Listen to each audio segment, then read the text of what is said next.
കാര്യങ്ങളിൽ സംസാരിക്കാൻ പാകിസ്ഥാന് യാതൊരു അവകാശവുമില്ല. ആസിഫ് അലി സർദാരിയുടെ പ്രസ്താവന വിദ്വേഷവും അസഹിഷ്ണുതയും നിറഞ്ഞ രാഷ്ട്രീയ പ്രകടനമാണ്. ഇന്ത്യയിലെ മുസ്ലിം ആരാധനാലയങ്ങൾ ഭീഷണിയിലാണെന്ന് പാകിസ്ഥാൻ പ്രസിഡന്റ് ആസിഫ് അലി സർദാരിയുടെ പ്രസ്താവനയ്ക്കെതിരെ അതിരൂക്ഷമായ പ്രതികരണവുമായി ഇന്ത്യ രംഗത്തെത്തിയിരിക്കുകയാണ്.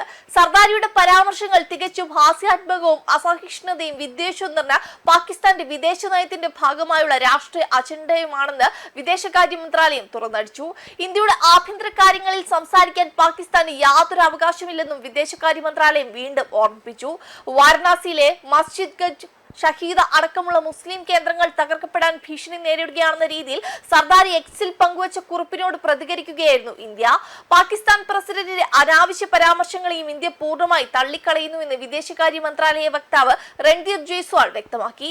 സ്വന്തം രാജ്യത്ത് ന്യൂനപക്ഷങ്ങളെ നിരന്തരം വേട്ടയാടുകയും മനുഷ്യാവകാശങ്ങൾ കാറ്റിൽ പറത്തുകയും ചെയ്യുന്ന ചരിത്രമുള്ള പാകിസ്ഥാൻ മറ്റുള്ളവരെ ഉപദേശിക്കാൻ വരുന്നത് വിരോധാഭാസമാണെന്ന് അദ്ദേഹം പരിഹസിച്ചു.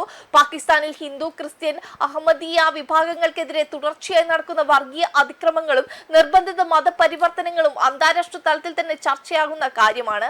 സ്വന്തം രാജ്യത്തെ ഭീകരമായ മനുഷ്യാവകാശ ലംഘനങ്ങളിൽ നിന്ന് ലോകശ്രദ്ധ തിരിക്കാനാണ് സർദാരി ഇത്തരം വ്യാജ പ്രചരണങ്ങൾ നടത്തുന്നതെന്നും ഇന്ത്യയുടെ ആഭ്യന്തര കാര്യങ്ങളിൽ പാകിസ്ഥാൻ ഇടപെടുന്നത് ഉടൻ അവസാനിപ്പിക്കണമെന്നും വിദേശകാര്യ മന്ത്രാലയം കർശന നിർദ്ദേശം നൽകി.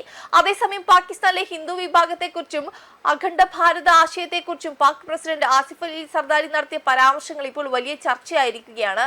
പാകിസ്ഥാൻ സ്വാതന്ത്ര്യ ദിനാഘോഷത്തോടനുബന്ധിച്ച് ഇസ്ലാമാബാദിൽ നടന്ന യാദ്ഗാർ ഇ ഫതാഹ് വിജയ് സ്മാരക ചടങ്ങിൽ സംസാരിക്കവെയാണ് അദ്ദേഹം വിവാദപരമായി പ്രസ്താവനകൾ നടത്തിയത്.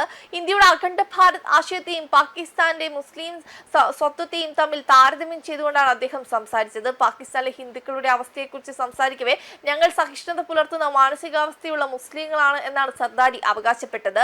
പാകിസ്ഥാനിലെ 3 മുതൽ 4% വരെ വരുന്ന ഹിന്ദു ജനസംഖ്യാ വിഭാഗം മറ്റെവിടെയും ഉള്ളതിനേക്കാൾ സ്വതന്ത്രരാണെന്നും അവർ ഇന്ത്യയെക്കാൾ പാകിസ്ഥാനിൽ ഒപ്പം നിൽക്കാനാണ് താല്പര്യപ്പെടുന്നതെന്നും അദ്ദേഹം പറഞ്ഞു. 2025 ഇന്ത്യയുമായുള്ള സൈനിക സംഘർഷത്തിന്റെ വിജയ സ്മാരക ചടങ്ങിലായിരുന്നു ഈ പരാമർശങ്ങൾ. ഇന്ത്യയുടെ കാഴ്ചപ്പാടും പാകിസ്ഥാന്റെ കാഴ്ചപ്പാടും വ്യത്യസ്തമാണെന്നും ഇന്ത്യ അഖണ്ഡ ഭാരതത്തിൽ വിശ്വസിക്കുമ്പോൾ തങ്ങൾ മുസ്ലിം രാജ്യമായി നിലകൊള്ളുന്നുവെന്നും അദ്ദേഹം കൂട്ടിച്ചേർത്തു. എന്നാൽ സർദാരിയുടെ ഈ അവകാശവാദങ്ങളെ പാകിസ്ഥാന്റെ ഔദ്യോഗിക കണക്കുകൾ തന്നെ തള്ളിക്കളയുന്നതാണ്. 2023 സെൻസസ് പ്രകാരം പാകിസ്ഥാനിലെ യഥാർത്ഥ ഹിന്ദു ജനസംഖ്യാ കണക്കുകൾ 1.61% ഷെഡ്യൂൾ കാസ്റ്റ് വിഭാഗത്തിൽപ്പെടുന്ന 0.56% ഉൾപ്പെടെ ആകെ 2.17% മാത്രമാണ്. സിന്ധ് പ്രവിശ്യയിലാണ് പാകിസ്ഥാനിലെ ഹിന്ദു ജനസംഖ്യ ഭൂരിഭാഗവും കേന്ദ്രീകരിച്ചിരിക്കുന്നത്.